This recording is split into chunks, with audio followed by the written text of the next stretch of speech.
İndiki dövrdə biz elə valideynlərə rast gəlirik ki, həqiqətən onların ancaq adları valideyndir. Valideyni bəziləri aparıb qocalar evinə qoyur və yaxud da ki, heç ona yardım, diqqət göstərmir. Onu gözləmədən, o səndən nəyisə istəmədən sən valideynin ehtiyaclarını təmin eləməlisən. Allahdan sonra mövcudluğumuzun əsas səbəbkarı valideynlərimizdir. Valideynin qulluğunda durmağın özü də bir ibadətdir. Öz həyatını bizə verən bir ana üçün, öz həyatını bizə verən ata üçün niyə yeri gələrsə biz öz həyatımızdan imtina eləməyək ki? Doğrudur. Gündə insan 5 dəfə Allaha ən azından ibadət edib namaz qılırsa, bir 5 dəfə olmasa 3 dəfə də öz valideynini yadına salmalıdır. Necə olduqda biz əsil ata, əsil ana adını qazanırıq?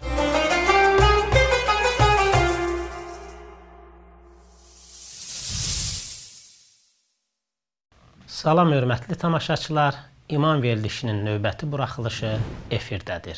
Bugün valideynə hörmət mövzusunu müzakirə edəcəyik. Qonağımız İslamşünas, alim Tural İrfandır. Tural müəllim, xoş gəlmişsiniz. Xoş gününüz olsun, təşəkkür ederim.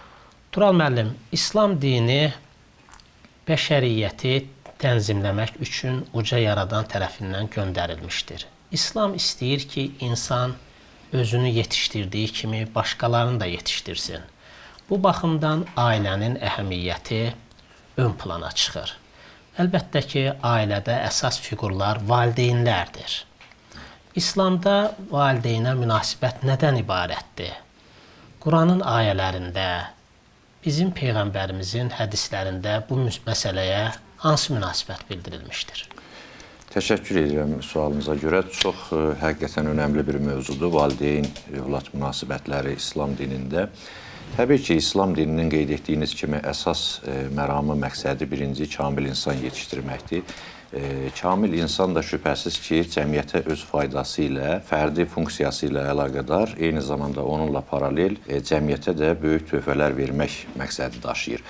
Şübhəsiz ki, müqəddəs kitabımız olan Qurani-Kərimdə də bu ümdə məsələ ilə bağlı deməli, aidiyyəti üzrə ayələr var, Allahın tövsiyələri, əmrləri, buyruqları var. Ailə münasibəti, ümumiyyətlə övlad valideyn, valideyn-övlad münasibətləri İslam dinində çox deyək, ümdə prinsiplərdən biridir.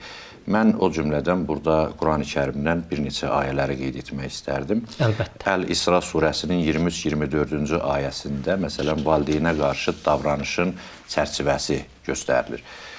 Rəbbin yalnız ona ibadət etməyi və valideynlərə yaxşılıq etməyi buyurmuşdur.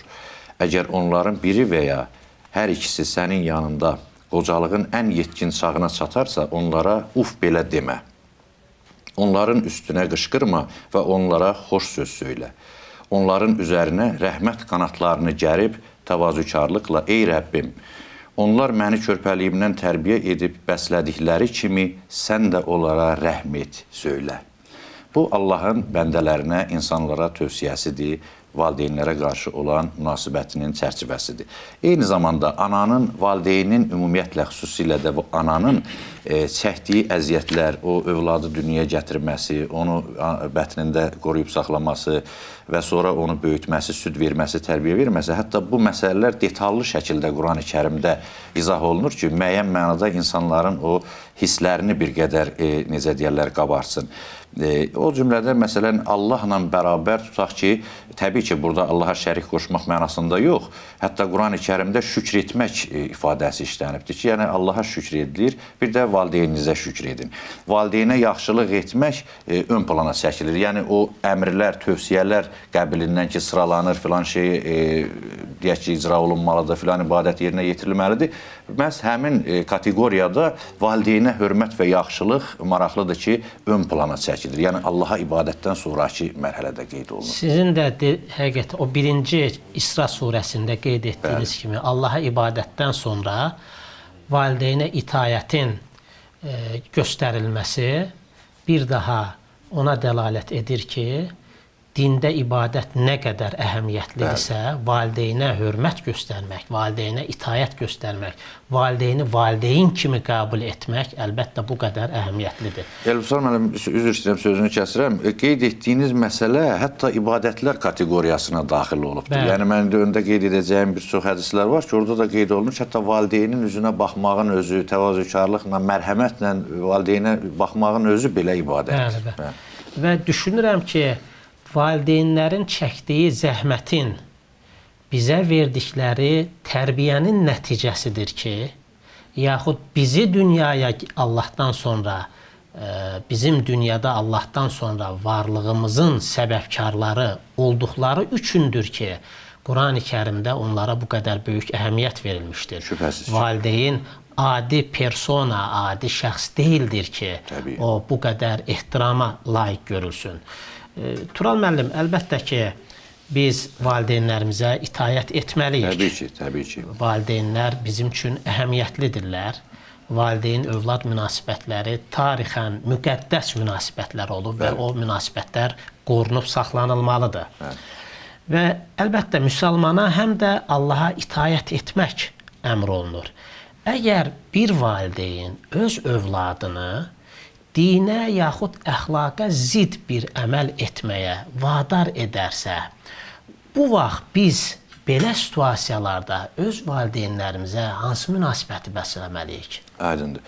Bu məsələdə də qeyd olunduğu kimi şübhəsiz ki, Allah Teala Qurani Kərimdə öz meyarlarını göstərir. Yəni valideynə hansı sərhədlər çərçivəsində itayət və hörmət olunmalıdır. Mən burada həmin ayələri də qeyd etmək istərdim. Demək, Qurani Kərimin Ənkabut surəsinin 8-ci ayəsində valideynə itayətin sərhədləri göstərilir, çərçivəsi göstərilir. Əgər valideyn Allaha şərik qoşmağa əmr edərsə, onlara artıq bu mövzuda itayət edilməyəcəyini bildirir. Amma yenə də valideynlə təvazökarlıqla və mərhəmətlə davranılmalıdır. İtayət etməmək, hörmətsizlik etmək demək deyil. Bunları ayırmaq lazımdır. Bəli. Məsələn, ayədə buyurulur, Ənkabut surəsi 8-ci ayə. Biz insana, ata-anasına yaxşılıq etməyi tövsiyə etdik. Əgər onlar bilmədiyim bir şeyi mənə, yəni Allaha şərik qoşmağın üçün çalışsalar, onlara itayət etmə. Yəni, Allaha şərik qoşmaq, yenə Qurani Kərimin digər ayəsində buyurulur ki, böyük bir zülm hesab olunur. Çünki o şirkin mənfi nəticələri olur ki, elə valideynin özü də bundan əziyyət çəkə bilər. Ancaq müxtəlif bilməməzlik, deyək ki, və başqa səbəblərdən deyək ki, ola bilir bəzən valideynlər övladı yanlış istiqamətdədir, yəni yanlış bir əqidiyyə, təbii ki, o pislik mənasında yox, doğru hesab etdiyi üçün bəlkə də o yola təşviq edir, ancaq onda valideynə itayət etmək olmaz. Yəni, Allaha şərik qoşmağa, Allaha üsyankarlığa dəvət eləyərsə, valideynə o zaman itayət etmək. Tural müəllim, bəzən bəzi dindarlar Qurani Kərimin itayət etmə sözünü sanki valideynə qarşı çıx, valideynlə kobud danış, valideynə səsini qaldır kimi başa düşürlər.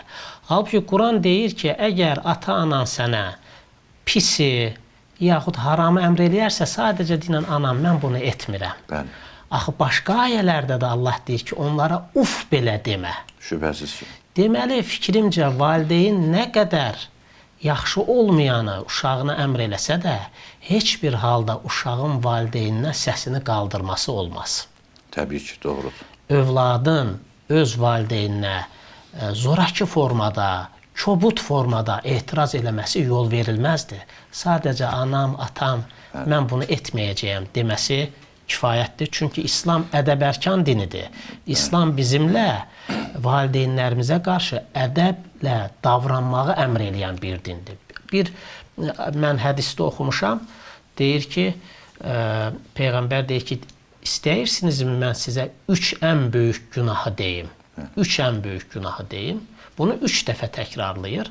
Həmin o 3 böyük günahın içərisində valideynin üzünə ağ olmaq göstərilir. Doğrudur. Üz ağ olmaq göstərilir. Təbii. Nədir bu ağ olmaq? Valideynə qışqırmaq, valideynlə kobud danışmaq, valideyni köməksiz qoymaq.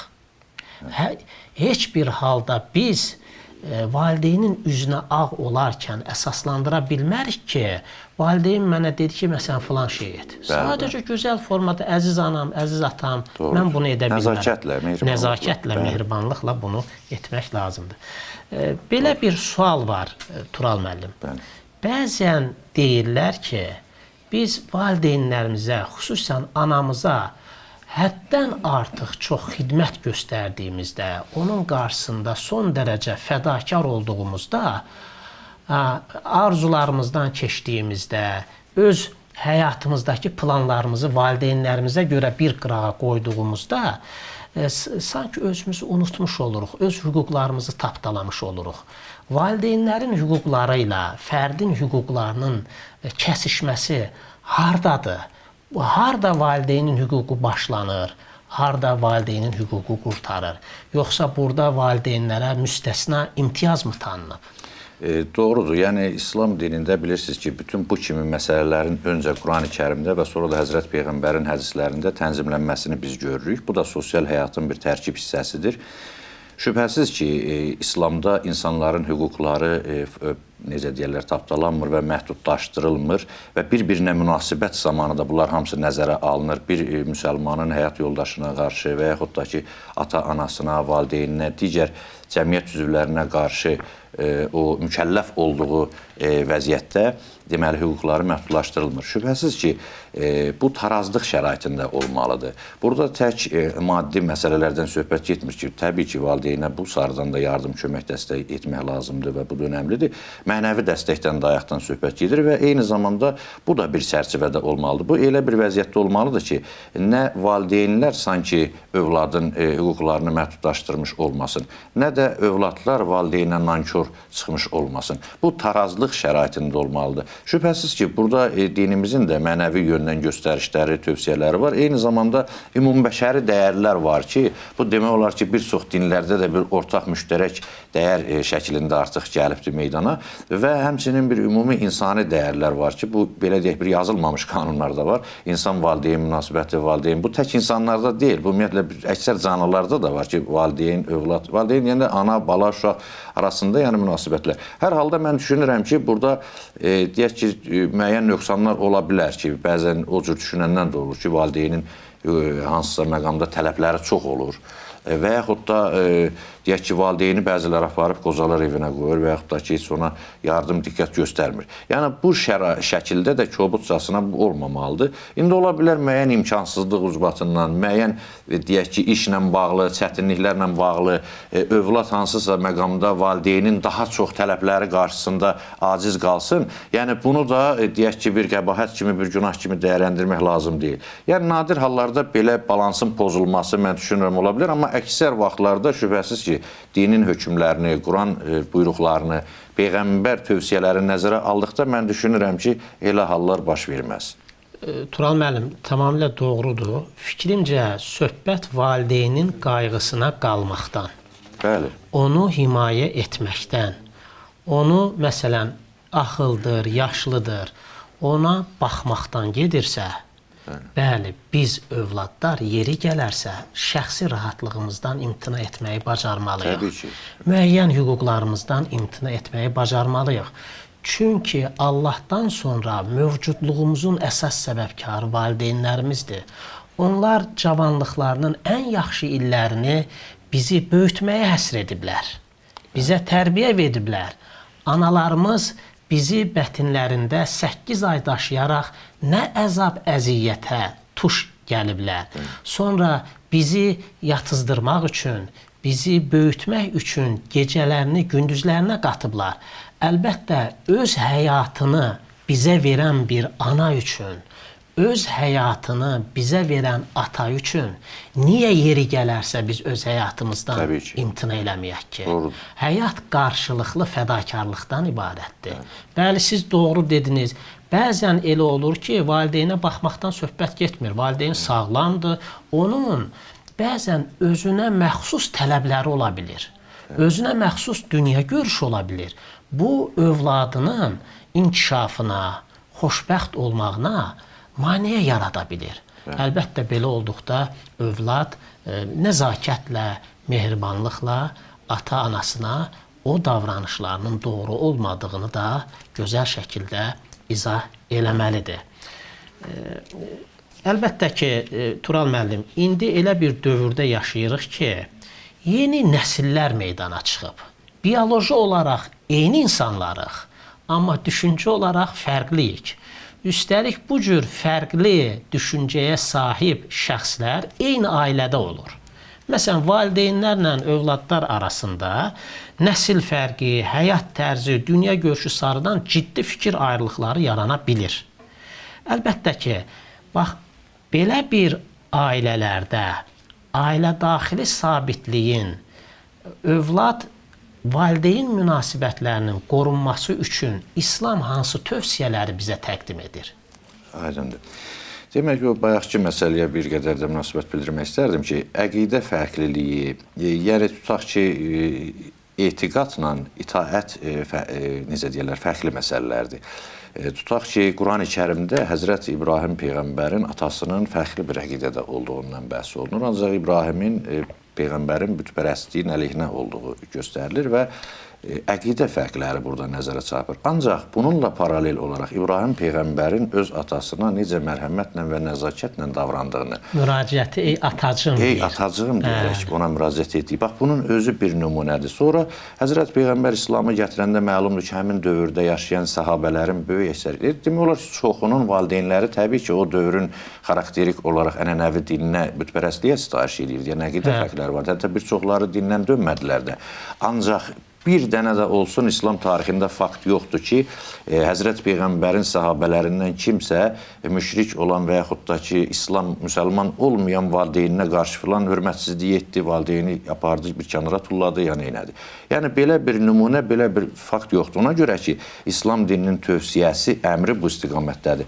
Məsələn, Allahın haram və buyruqları sadalandığı ayələrdə buyurur ki, Ənam surəsinin 151-ci ayəsində gəlin, Rəbbinizin sizə nələri haram etdiyini oxuyun, ona heç bir şeyi şərik qoşmayın, valideynlərə yaxşılıq edin. Yəni, təbii ki, Allaha şərik qoşmamaq əmr olunur və bunun müqabilində dərhalda valideynə yaxşılıq etmək tövsiyə olunur. Görün, bu nə dərəcədə ümdə və vacib məsələdir ki, Allah birbaşa bunu özünə aidiyyatı olan məsələlərdə deməli, nümunə gətirir. Və yaxud da Nisa surəsinin 36-cı ayəsində buyurur ki, Allaha ibadət edin və ona heç bir şeyi şərik qoşmayın. Ata, anaya, qohum, əqrabaya, yetimlərə, kasıblara yaxşılıq edin. Yəni, bu eyni zamanda sosial nizamın tənzimlənməsi üçün, eyni zamanda övlad valideyn məhəbbətinin və mərhəmətinin meyarları üçün, bax, bu insani dəyərlər Quran-ı Kərimdə demək, öz əksini tapmışdır. Tural müəllim, Viktor Hugo'nun məşhur Səfillər əsərində dünyaya gətirdikdən sonra öz uşaqlarını atan analardan danışılır. Hugo haqlı olaraq onları ana sözünün qrammatik cəmindən başqa bir şey deyirlər deyə təsvir edir. İndiki dövrdə biz elə valideynlərə rast gəlirik ki, həqiqətən onların ancaq adları valideyndir. Bir valideyn o vaxt valideyn adını qazanır ki, o övladını hələ dünyaya gəlmədən ona qayğı ilə yanaşır. Övladına özü baxır. Övladını dayələrin əlinə vermir. Övladına yaxşı təhsil verir. Övladına baxmağı, ona tərbiyə verməyi karyera qurmaqdan üstün tutur. Belə olduqda bu valideynin öz övladından hansısa naxoş əməl gördükdə danışmağa dili olur. Danışmağa haqqı çatır. Mən sənin ananam. Mən sənin üçün bunlar etdim. Bunları sən heç mi görmədin? Bax, bu cür valideynlər müəyyən sayda da olsa, Azərbaycan cəmiyyətində biz onlara rast gəlirik. Onlara tövsiyələriniz nə olardı? Həqiqi valideyn olmaq nədir? Bəli. Necə olduqda biz əsil ata, əsil ana adını qazanırıq? Birinci növbədə bu məsələdə təbii ki, müəyyən qədər maarifləndirmənin, savadın, təhsilin də rolu çox böyükdür. Əksərən elə işləri bir qədər bu təhsildən, savaddan kənar insanlar və yaxud da o cəmiyyətdə olanlarda bu şeylər çox mütəmadi şəkildə müşahidə olunur. Və ələl-xüsus da ki, bizim dinimizin bax bu dəyərlərini bilməməzlikdən gəlir. İslam dinində ana bioloji varlıq deyil təkcə. Yəni, bioloji varlıq deyirik, bəzən belə heyvanlara təhqir kimi çıxarır. Bəzən heyvanları biz görürük ki, onlar balasına, yaxud da balası anasına hansı qayğını göstərir.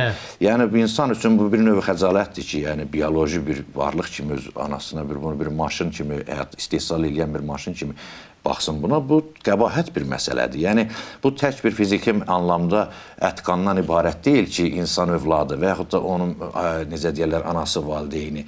Allah görürsünüz, Quran-ı Kərimdə hansı ayələrlə, nə şəkildə formada, onun həssaslıqla bu qeyd edir valideyn-övlad münasibətini.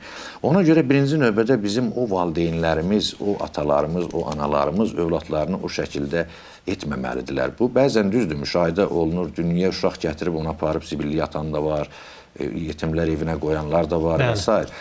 Bunlar təbii ki, məhdud sayda olsalar da, ancaq cəmiyyətə mənfi örnək olan məsələlərdir.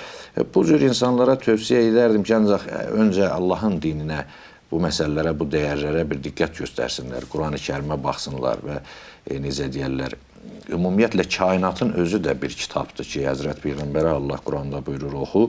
Yəni, o oxumaq, yazmaq bilməyədiyi tərəfə ona oxu əmrinin verilməsi kainatın, aləmin, insanın özünü oxumasına bir əmr idi. İnsan elə həyatı oxusa, kainatı oxusa, necə deyərlər, bu yazılmamış qanunlar oxusa da özü bilər ki, uşağı aparıb tullamaq nədir? Uşağın yaxud da ki, tullasa da belə sonradan öz valideyninə qarşı çıxması nədir? Ola bilər, indi həyatın elə bir təzadları var ki, valideyn müəyyən vaxtı nankorluq eləyibdir, övladını aparıb yetimxanaya qoyub, yəni inib. İndi bu demək deyil ki, övlad da boya başa çatdıqdan sonra valideynindən intiqam almalıdır. Buna da bir nümunə. Dində bilirsiniz ki, Peyğəmbərlərin özlərinin həyatı elə insanlar üçün nümunədir. Bilirsiniz, Həzrət İbrahim Peyğəmbər öz övladı İsmaili və onun anasını körpə yaşında uzaq bir coğrafiyaya aparıb tərk etməli olubdur. Bunun da bir ilahi hikməti var. Məgər İsmail Peyğəmbər sonra atasına dedimi ki, sən məni niyə apardın, səhraya tulladın? Və yaxud da ki, əksinə atası ilə fəxr edirdi və yaxud da ki, bu əksinə olmadı bu hadisələrdə. Ona görə bunların bir növ mahiyyətində bir hikmət də var. Bəlkə insanın dözümlü olmaq üçün, səbir olmaq üçün. Peyğəmbərimiz özü də körpə yaşından yetim qalıbdır, bilirsiniz. Yəni, bu baxımdan ki, Quranda da buyurur ki, sən yetimkən Allah sənə sahib çıxmadı mı? Yəni, hər kəsin, bəşəriyyətin ümumiyyətlə Allahın nəzarətindədir, Allahın idarəçiliyindədir. Ona görə bu şeylər təbii ki, mənfi hallardır, bunlar olmamalıdır və bu şeylərin baş verməməsi üçün də mən tövsiyə eləyərdim ki, bu cür insanlarımız bizim müqəddəs kitabımız Quran-ı Kərimə bərk yapışsınlar və onun bu cür mənəvi dəyərlərindən uzaqlaşmasınlar. Tural müəllim, əlbəttə ki, siz çox yaxşı bir məqama diqqəti çəkdiniz. Valideyn olmaq bioloji məsələ deyildir. Təbii. Valideyn olmaq mənəvi məsələdir. Və bu mənəvi adı qazanmaq lazımdır. Əlbəttə ki, eyni zamanda siz qeyd etdiniz ki, mümkündür ki, bu və ya digər övlad valideynindən lazımı qayğını görməyib. Amma nə olursa olsun valideynə qarşı onun kimi davranmaq düzgün olmazdı. Bizim dinimiz bizə sənə pislik eləyənə sən də pislik et demir. Əksinə, sənə pislik eləyənə sən yaxşılıq etsən, onu dost görərsən deyir Quran-ı Kərim. Və fikrimcə valideynlərimiz, indiki dövrdə valideynlərimiz ailəyə fədakarlığı, mehribanlığı, vaxt keçirməni, birlikdə olmanı daxil etməlidirlər. Övlad valideyni ilə nə qədər iç-içədirsə, ondan nə qədər çox fədakarlıq görürsə, mehribanlıq görürsə, istər-istəməz sövq-i təbii olaraq, yəni instinktiv olaraq o böyüdükdə bu böyük yaxşılığı ata-anasına əlbəttə ki, qaytarmağa çalışacaqdır. Tural müəllim, təəssüf ki, bəzi insanlar valideynlərinə yalnız müəyyən günlərdə, yaxud xüsusi hallarda diqqət göstərirlər. Ancaq, məsələn, valideynlərini onların ad günündə yada salırlar, yaxud 8 Mart Beynəlxalq Qadınlar Bayramı günündə onlar valideynlərini xatırlayırlar, yaxud kişilərlə əlaqəli olaraq ordu günündə ata yada düşür. Bu cür övladlara sizin sözünüz nə olardı? Yəni, valideyn ancaq müəyyən günlərdə xatırlanmağa layiqdirmi? yoxsa daha çoxuna layiqdir? Təbii ki, daha çoxuna layiqdir. Bayaq qeyd etdiyimiz ayələrdə də Allah Taala özünə şükr etməklə yanaşı, valideynə şükr etməyi də tövsiyə edirsə, demək gündə insan 5 dəfə Allaha ən azından ibadət edib namaz qılırsa, bir 5 dəfə olmasa 3 dəfə də öz valideynini yadına salmalıdır. Deməli, bu da bir ilahi əmrdir. Və burada mən bir hədis qeyd etmək istəyirəm. İmam Cəfər Sadiqdən bir buyruq var. Qeyd edir ki, valideynə yaxşılıq etmək odur ki, onlarla gözəl davranasan və ehtiyacları olduğunu dilə gətirmədən öncə onları təmin edəsən. Yəni, gözləməyəsən ki, valideyn sənə zəng vursun, çağırsın, hansısa nəyisə səndən istəsin, tələb etsin, yox. Yəni ki, onu gözləmədən, o səndən nəyisə istəmədən sən valideynin ehtiyaclarını təmin eləmir. Bir nümunə deyim sizə, 2012-ci ildə Səudiyyə Ərəbistanının Əl-Qasim şəhərində belə bir hadisə baş veribdi. 100 yaşlı anasının 2 övladı məhkəməyə müraciət ediblər. Anaya baxmaq üstündə ki, qazı, yəni məhkəmə bunu aydınlaşdırsın ki, burada övladlar ixtilaf eləyib. Biri deyib, mənim yanımda qalmalıdır. Fəzilət qazanmaq üçün, savab qazanmaq üçün. İndi Allah göstərməsin, bəzi adamlar mülk üstündə anasını, dədəsini məhkəməyə verir. Ancaq görün ki, belə nümunələr də var dünyada. Müsəlman ölkəsində belə bir hadisə baş verib. Yəni, məhkəməyə müraciət ediblər ki, bu ixtilaf eləmişik. Mən deyirəm, hansı ölkədə baş verir? Səudiyyə Ərəbistanının Əl-Qasim vilayətində 2013-cü il təxminən o civarda olubdur. Məhkəməyə müraciət edir. Təbii ki, ananın 100 yaşı olarkən övladın da yəqin ki, bir 80 yaşı olubdur, 70 yaşı olub belə. Bunlar məhkəməyə müraciət ediblər ki, anamıza da bir kiçik qardaş deyir, mən baxmalıyam, böyük də deyir, mən baxmalıyam. Uzun sürə bu məhkəmə prosesi davam eləyib də, bu da biraz qəribə bir mövzu məsələdir. Axırda bu çətinlikdən sonra nəsə hakim kiçik qardaşa ananın verilməsinə qərar veribdir. Bu da nəyə görə? Böyük qardaşının, Hizam adlı böyük qardaşının yaşının daha çox olması və xəstəliklərinin olması ki, o əziyyət çəkər və yaxud da ki, müəyyən məsələlərdə qayğı göstərənməz. Yəni, bu seçkilik baxımından yox. Hətta qeyd edir ki, məhkəmədə deyir, o göz yaşını saxlaya bilməyib ki, mən anama qulluq etmək fəzilətindən təəssüf ki, məhrum oldum. Görün, insanlar, yəni, belə insanlarımız da var dünyada ki, anasını baxmaq üçün 2 qardaş məhkəməyə müraciət edir. O deyir, mən qulluq eləyib baxmaq istəyirəm. Bu da deyir, mən baxmaq istəyirəm. Amma nə yazıq ki, bizdə bəzən elə hadisələr baş verir ki, məhkəməyə verir, bu deyir, mən də baxmaq istəmirəm, o da baxmaq istəmir. Apar qoyulur qocalar evinə. Yəni, bax, bu şeylərdən də bir nümunə götürmək lazımdır ki, dünyada, həyatda, necə deyərlər, bax, belə şeylər də var, belə hadisələr də var. Qüvvət, hələ Peyğəmbərimizin dövründə böyük səhabə Həzrət Ömərin oğlu Abdullah həcdə ikən görür ki, bir Yəmənli anasını kürəyinə yükləyərək təvaf edir. Deyir ki, axı bu sənin üçün çox çətindir. Deyir, o məni həyatı boyu kürəyində daşıyıb. Bir neçə gün ərzində mən onu daşıya bilmərəmmi? Hər kəs bilsə də bu Yəmənli usanmayacaqdır deyə cavab verir və anasını kürəyinə bağlayaraq orada o deməli ibadəti yerinə yetirir. Məlum olur ki, o anasını ibadət etmək üçün gətirməyib. Əksinə, o bura ibadətə gələrkən anası evdə qayğısız qalar deyə bu addımı atıb. Nə böyük nümunə. İnsanlar, yəni, bəzən görürsən ki, müəyyən məsələlər arasında düzgün seçim edə bilmirlər. Sözünüzə qüvvət, Elvüsal müəllim, bir şey də əlavə edeyim buna. Bilirsiniz, İslam tarixində Üveys Qarani Həzrətləri, yəni o Yəməndə Peyğəmbərimizə iman gətirmiş bir şəxs idi, amma onu görmək ona nəsib olmadı. Nə üçün? O yaşlı bir anasına qulluq eləyirdi, dəvət çobanı idi və anasından icazə alaraq Yəməndən Mədiniyə Həzrət Peyğəmbərimizi görməyə gəldi. Ancaq o icazə müddəti bitdiyinə görə və Peyğəmbər də səfərdə olduğuna görə görə bilmədi. Hətta Peyğəmbəri görməkdən belə məhrum oldu ki, qayıdıb anasının verdiyi sözü yerinə yetirsin ki, o müddət başa çatınca qayıtsın. Yəni, bax, belə nümunələrdən şübhəsiz ki, nümunə götürülməlidir. Anaya qarşı ehtiram. Yaxud bir şəxs gələrək bizim Peyğəmbərimizə deyir ki, ey Allahın elçisi, mən yaxşılıq etmək istəsəm, kimə edim? Hə, bəli, 3 dəfə Peyğəmbərimiz deyir ki, anana. Anana, yenə anana. Deyir ki, sonra kimə eləyim? Deyir, yenə anana yaxşılıq elə. Deyir, ey Allahın elçisi, daha sonra kimə eləyim? Deyir, yenə anana elə. Deyir ki, bundan sonra kimə eləyim? Deyir, atana. Ananın yeri belədir. Ümumiyyətlə, ana səni təmənnasız sevən varlıqdır. Təbii ki. Hər kəs ətrafında olanlar bir təmənna ilə səni sevirlər. Sən əsəbləşəndə sənə əsəbləşirlər, sən sevəndə səni sevirlər. Övlad da belədir, həyat yoldaşı da belədir. Amma ana yeganədir ki, səni təmənnasız sevir. Ona görə Türkiyəli məşhur psixoloq deyirdi ki, anan yoxdursa kiminsə yoxdur. Bəli. Yəni, həqiqətən də anadan gördüyü qayğını insan heç kimdən görmür. Şübhəsiz. Və üstəlik, biz bəzən valideynlərimizin üzünə müəyyən formada ağ ola bilirik. Ya gec cavab veririk, ya kobud cavab veririk, ya cavab qaytarırıq. Bunun nə qədər ağırlı hərəkət olduğunu özümüz valideyn olduğumuzda və övladlarımız eyni hərəkəti bizə etdikdə hiss edirik. Və başa düşürük ki, onda anamız, atamız hansı hissləri keçirib. Bəlkə də həmin vaxt çox gec olur. Anamız, atamız həmin vaxt həyatda olmur. Nə qədər ki, həyatdadırlar, əlbəttə ki, onların biz qeydinə qalmalıyıq. Sözünüzə qüvvət, elə Həzrət Əlinin o yöndə, istiqamətdə bir sözü var. Buyurur ki, valideynlərinə hörmət edən şəxs övladlarından da eyni hörməti görər. Yəni, valideynə qarşı necə davranırsansa, necə deyirlər, övladların da sənə qarşı o cür davranacaq. Həzrət Peyğəmbər cihada gedərkən bir nəfər gəlir ki, cihada getsin, buyurur ki, sənin valideynlərin sağdırmı? Deyir, bəli, sağdır.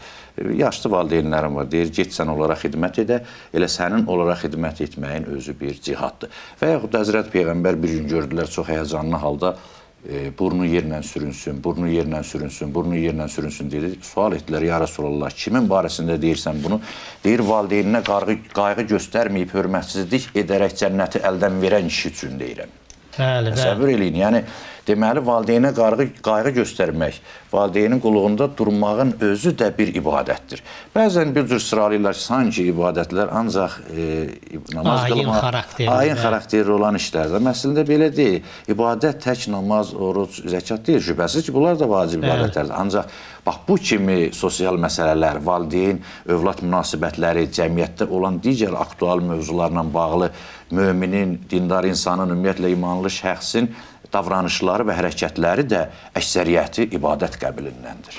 Madam ki, biz İslam kontekstində valideynə hörmətdən və yaxud valideyn məsələsindən danışırıq, Turan müəllim, əgər valideyn vəfat edərsə, övladın ondan sonra, yəni valideyn qarşısındakı hüquqları yenə davam edir və yaxud öhdəlikləri daha doğrusu davam edirmi? Şübhəsiz ki, davam edir. Yenə də valideyn hər zaman valideyndir. Vəfat edəndən sonra da insanın adı bir sənədində, vəsiqəsində də filan kəs oğlu yazılırsa, bu artıq onun valideynidir və bu tarixə də bu cür düşür. Bu baxımdan ümumiyyətlə vəfat etmiş valideynlərə dua etmək, bağışlanmasını diləmək, onların xatirəsini yad etmək və dinin, necə deyərlər, buyurduğu çərçivədə xurafata və mühümata uymadan, yol vermədən normal şəkildə onların xatirəsini qeyd etməkdir, sədəqə verməkdir, valideynin adına yaxşılıq etməkdir. Yəni, bu da bizim milli gələnəklərimizdə, necə deyərlər, tarixi örfümüzdə olubdur. Mən hətta bizim bölgələrimizdə tanıyıram ki, ağac əkiblər. Heç bir maddi imkanı çatmayan adam qovaq çınar ağacları əkib atasının adına. İndi məsələn altında gedib sərinləşəndə deyirlər, bu rəhmətli filankəsin çınarıdır. Filankəsin adına əkilmiş ağacdır. Bulaq çəkdiriblər, körpü tikdiriblər, yol salıblar. İndi müasir dövrümüzdə yetim insanlar var, təhsil haqqını ödəyə bilməyən insanlar var. Nə bilim, bax, dediyimiz kimi qocalar evində əziyyət çəkən, bunlara elə yaxşılıq edib o valideyninə rəhmət qazanmağın özü həm ibadətdir, həm də valideynin xatirəsini də öldükdən sonra yaşatmaqdır. Yoxsa bəzən Elüsal müəllim aparıb bahalı daşlar qoyurlar, mərmər daşları, valideyn üçün, məsələn, qəbrinin üstündə israfçılığa yol verirlər. Onun nə valideynə bir xeyri var, nə də ki, başqa insanlara. Onun əvəzinə, bax, insanlara bu cür maddi, mənəvi qayğı göstərib rəhmət qazanmaq lazımdır valideynə. Çox sağ olun Tural müəllim, gəldiniz. Təşəkkür edirəm. Maraqlı mülahizələrinizlə, maraqlı fikirlərinizlə bizim bu verilişimizin bu buraxılışına həqiqətən məna qatdınız. Minnətdaram sizə. Çox sağ olun. Çox sağ olun. Siz də sağ olun. Əziz tamaşaçılar, bugün biz ailələrimizdə yaxşı valideyn olmağı bacarsaq, övladlarımızı yaxşı valideyn olaraq mənəvi dəyərlər əsasında düzgün tərbiyə edə bilsək, bir valideyn olaraq onların həyatına daxil ola bilsək, gələcəkdə onlar heç vaxt öz həyatlarından biz valideynləri çıxarmayacaqlar. Allaha əmanət olun. Sağ olun.